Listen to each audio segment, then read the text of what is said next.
I fear these are going to be worse times than the pandemic. We're caught in the middle, and we're attached to Canada, but we're part of Washington. Near the northern border of the United States, in a place few ever paid much attention to, something once unimaginable is quietly becoming reality.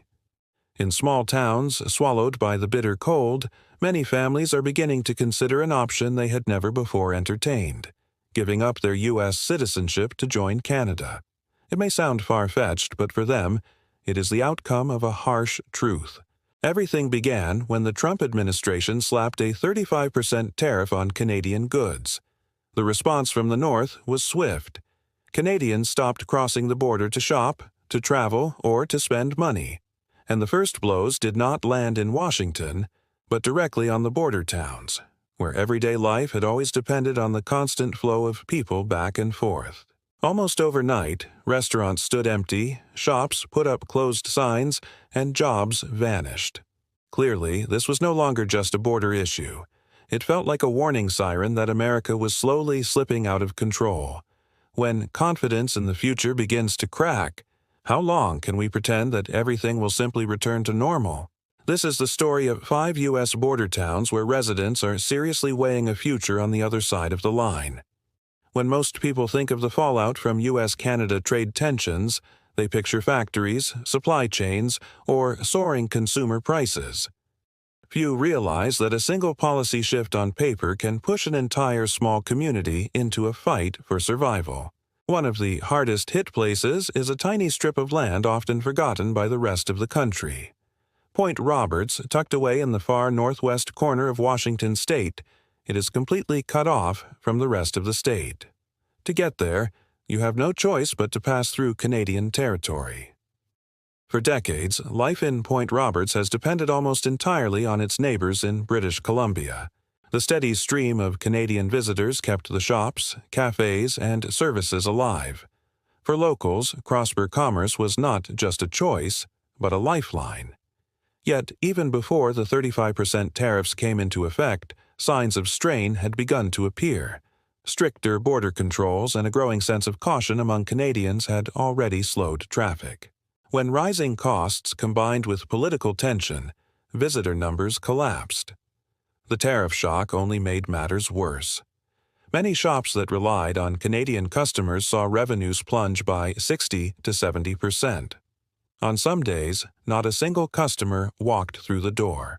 This collapse has hit not only grocery stores and Erie's, but also clinics, delivery services, and repair shops, all struggling as demand dries up. Many small business owners have had to consider temporary closures to cut costs. Locals, meanwhile, are tightening their belts, weighing every essential expense as household incomes shrink. Strangely enough, there was no panic, no shouting. Instead, there was quiet endurance. Some tried shifting to domestic U.S. shipping routes to avoid passing through Canada, but the approach proved both costly and complicated. Others turned to online sales, hoping to reach customers beyond the border region. With fewer than 1,000 residents, Point Roberts lays bare a sobering truth. Not every corner of America is equipped to withstand sudden shifts in federal policy. In places where geography and livelihoods are bound too tightly together, even a small jolt in trade can trigger a full-blown crisis. Now, the town faces a series of tough questions. How to sustain an economy that has long depended on Canadian visitors?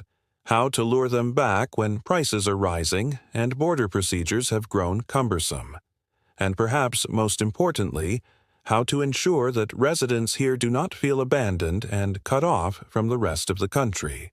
Point Roberts was once a convenient stop for Canadians looking to shop duty-free, pick up parcels, or simply enjoy a quiet afternoon by the sea. Today, with higher costs and increasingly burdensome border checks, many simply stay home. Even the cross-border delivery services, the lifeblood of the local economy, are seeing their orders dwindle. The ripple effects have spread throughout the community. Those who once invested in vacation properties, warehouses, or logistics hubs to serve the Canadian market now face empty buildings. Some families have been forced to put holiday homes up for sale, or repurpose them into storage, waiting for a recovery that may never come. Yet, in hardship, mindsets are shifting. Many residents are no longer waiting for Canadians to return, but are instead seeking more self-reliant ways to live. For Niagara, this is no longer about tourism. It is about survival. And when the sense of abandonment takes over, every scenario becomes possible. Saul, Ste. Marie, Michigan. Every day, hundreds of vehicles cross the bridge, linking the city with its namesake in Ontario. For residents, the border has always been symbolic. Daily life, work, education, and culture are woven together across the river.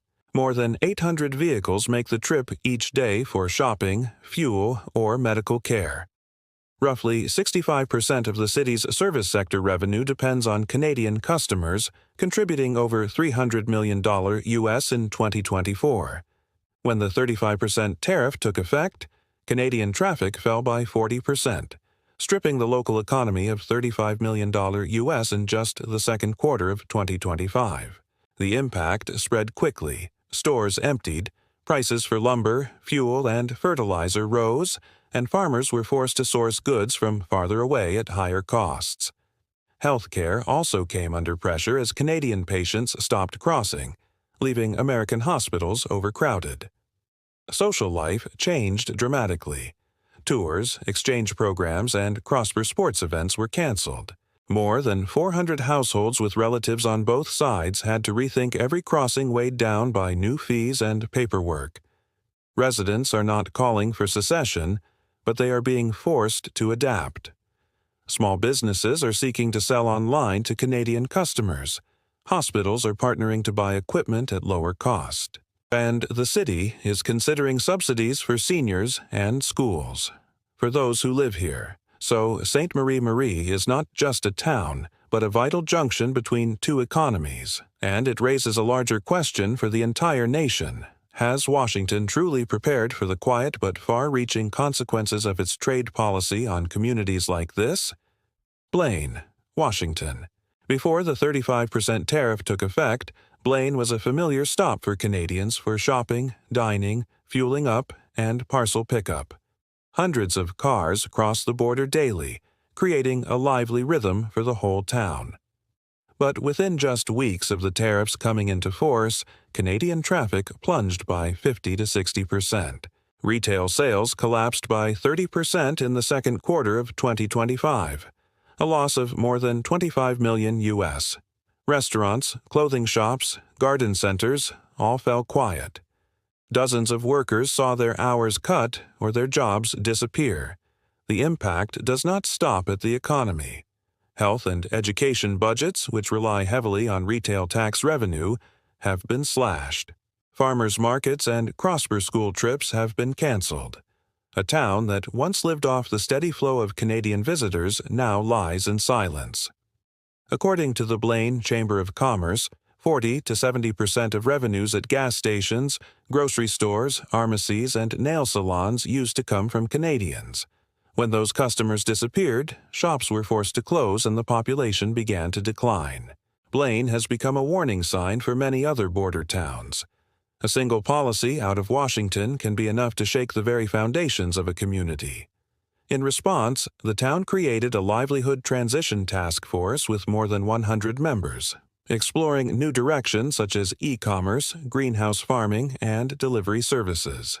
But rebuilding requires capital, training, and support from both state and federal levels. Blaine is striving to adapt, yet the challenge remains unresolved. As Blaine's story spread beyond the region, many Americans began to feel uneasy. If a small town right on Canada's doorstep can be thrown off balance so easily, what about other places, those even more dependent on cross-border trade? Blaine has unintentionally sparked a much larger question. Are national decisions being made without fully considering their real-world consequences? On paper, tariffs are nothing more than cold numbers. In everyday life, they are the burden carried by hundreds of families, by workers and small business owners fighting to make it through each day. Like Point Roberts, Niagara Falls, or Sault Ste. Marie, Blaine is being pushed to the margins of the economy and politics, leaving behind a troubling question. How will these communities survive? And does the rest of America truly understand what they are losing? Because when small towns begin to ask themselves whom they must align with in order to endure, people deeper inside the United States must also confront a harder question. What happens if more and more communities feel they are no longer being heard or represented? This article is not meant to encourage division or promote ideas of secession. Its sole purpose is to reflect, to analyze, and to open a conversation about the current reality, the mindset of ordinary people, and the changes taking shape in society. We respect the United States Constitution and all federal laws. If you find this analysis useful, please leave a comment to share your thoughts. And don't forget to like, follow, and turn on notifications so you won't miss our next independent, in-depth pieces. Launching digital services, producing organic goods, or starting small farms, cooperatives, backyard gardens, and local food networks are no longer just lifestyle choices, but survival strategies. Still, one truth remains. Not every community has the resources to adapt so quickly. Even simple needs like medical care or prescriptions in Point Roberts have become challenges as residents must still cross Canadian territory to reach an American hospital. With trade barriers mounting, the cost of everything from food to health care has been driven sharply higher. Point Roberts may be just a tiny dot on the map, but it poses a profound question for the United States. When decisions are made at the national level, who ensures that small remote communities still have the tools to survive? And as residents begin rewriting their own futures, will they receive the timely support needed to succeed? The town endures not through economic reports or trade figures, but through resilience, adaptability, and a strong sense of community. And in the end, it forces us to ask ourselves, how do we keep the promise that no one will be left behind? Darby Line, Vermont. If Point Roberts is proof of geographic isolation, then Darby Line carries a more profound sorrow. The sorrow of a community that once believed itself to be a bridge, but has now become a wall. The town sits directly on the U.S.-Canada border, fused tightly with Stansted, Quebec. Streets, houses, even buildings overlap across the line. The clearest symbol is the Haskell Free Library and Opera House, where the front door lies in the United States, but the stage belongs to Canada. For decades, residents moved about as if the border did not exist. Yet that open atmosphere is now fading. Politics has changed everything. For generations, Darby Line was held up as the model of an unguarded frontier. Americans and Canadians fell in love, married, worked side by side, shopped together, even sent their children to the same schools. After 9/11, the town still kept rare streets marked only by a faint painted line instead of a border post. But when trade tensions flared under Trump, the cracks began to show. Fiery tweets, combative sound bites filled the airwaves. Then, in early July, came the 35% tariff. The final straw for Darby Line? This was not just a headline. It cut directly into daily life. Canadians stopped crossing the border. Cafes once bustling with Quebec visitors suddenly emptied. People began to question, could the United States still be trusted as a friend? To them, tariffs were not just about economics, but a slap at mutual respect. Local leaders had no voice, no power to shift Washington's decisions. And so the town lost its lifeline, its neighbors across the street. The Haskell Free Library, once a cultural gathering place for both communities, now stands hollow. Where hundreds once read books or attended concerts, the seats sit cold and vacant.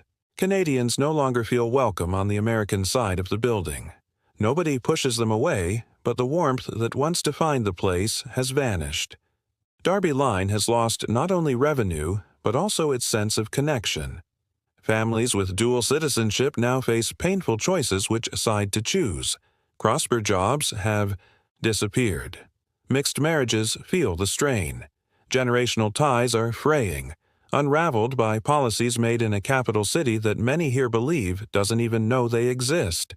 Trump doesn't know we're here. An elderly man said if he did, he wouldn't have signed that order, or at least he would have thought of a way to protect us, but he didn't. And now it's too late. The idea that Canada might one day absorb the town is no longer a joke. It surfaces in community meetings, in closed Facebook groups, in whispered conversations. Some even talk about asking Quebec for help with infrastructure, health care, or food supplies if the situation drags on. A few openly proposed special ties with Stansted to weather the hardship together, and the prospect of becoming Canadian is now seriously on the table. The irony is bitter. Darby Line was once celebrated worldwide as a beacon of U.S.-Canada friendship. Today, it has become proof of what is lost when Washington ignores the value of small, voiceless communities. National media remains silent, and the cry from Darby Line goes unheard. If one day the town were to hold a symbolic vote to join Canada, it would not be a rash act. It would be the inevitable outcome of policies lacking vision, empathy, and even the slightest willingness to listen. The people here do not ask to be anyone's top priority. They only ask not to be forgotten. Niagara Falls, New York. Before Trump's 35% tariff took effect, more than 2 million Canadians came here every year, making up nearly half of all visitors. Alleys, souvenir shops, bars, and restaurants from Buffalo to the Falls thrived on that steady stream. Airbnb rentals, bus tours, shuttle services, all were booming. But when Ottawa called for a boycott of American goods and the border tightened, the Canadian crowds all but vanished. Within a single month, visitor numbers dropped by 60%. The city grew silent.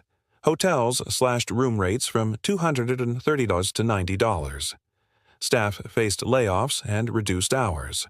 The municipal budget shrank, forcing park, transit, and education projects to be put on hold. Student exchange and internship programs also froze. The ripple effects spread wide. Cuts to public health care made it harder for seniors and the unemployed to access services. While real estate once purchased for Airbnb rentals now sits empty.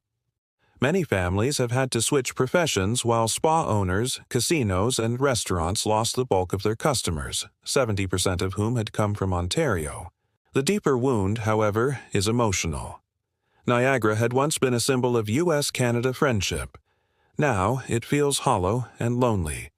Residents are asking, why sacrifice stability just to send a message to a neighbor? Who is truly being protected other than Washington? Some locals have even floated the idea of direct cooperation with Ontario, sharing tourism infrastructure, waiving mutual visas, or even creating a special economic zone. Nobody has openly spoken of annexation, but more and more people quietly believe that life might be better aligned with Canada. As one veteran put it, I fought under the American flag, but now it feels like America has abandoned me.